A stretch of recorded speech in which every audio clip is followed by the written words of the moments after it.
Nick og Jannik har opgave D, branding. Ja. I opgave 1 skal vi beskrive, hvad et brand det er. Et brand det er, når en virksomhed gerne vil markedsføre et produkt eller deres virksomhed. Og det vil de gøre ved at markedsføre deres produkt, så det får en symbolsk mere værdi, der gør, at kunder gerne vil betale mere for deres produkt, selvom det måske er det samme som et andet produkt.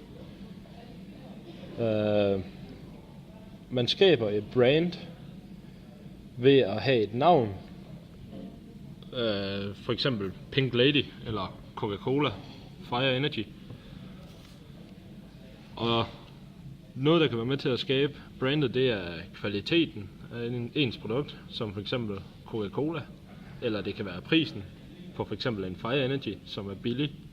Smager måske ikke lige så godt som, skal vi sige, en Red Bull, som er et kvalitetsprodukt, men her er Fire Energy brandet ved at være utrolig billige. Man kan købe Fire Energy i mere eller mindre alle store supermarkeder, og de er der bare. Ja. Coca-Cola kan du købe overalt, som der er et meget brandet produkt. De har reklamer, store aftaler med McDonald's og sådan noget, hvor de også viser deres produkt frem. De har en flot figur, eller en flaske, som man kan genkende lige meget, hvordan man sætter både dåsen, flasken, både glasflaske, plastik. Så man ved bare, det er deres, når der er, hvis man bare fælder etiketten af. Så har vi nummer 3, som er, hvor vi skal forklare lidt om, hvordan Ecco forsøger at brande sig. Og jeg vil jo mene, at Ecco de prøver at brande sig ved at gerne vil lave kvalitetssko, der er komfortable, men stadigvæk godt kan være stilrigtige og stilfulde at gå i. Og det er jo lidt ligesom det, der er Eccos brand. Ja. Samtidig så bruger de, Oliver Bjerrehus eller andre kendte til at som personlig branding for deres produkt. For at vise, at kendte går i det, for at vi gerne vil gå med det, for at skal vi føle os kendte, ligesom de gør.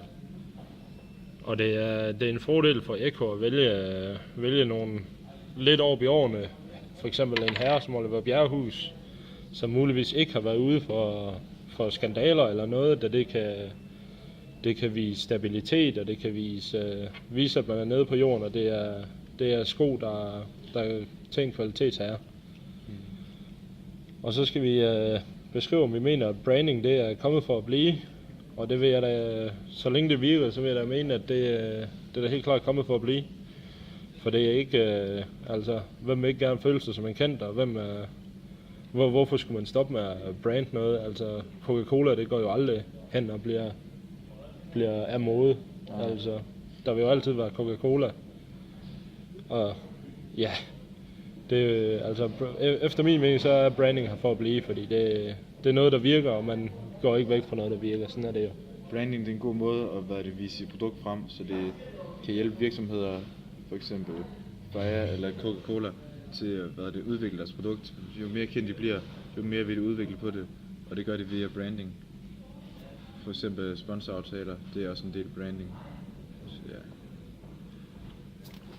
Og det har været Nick og Jannik.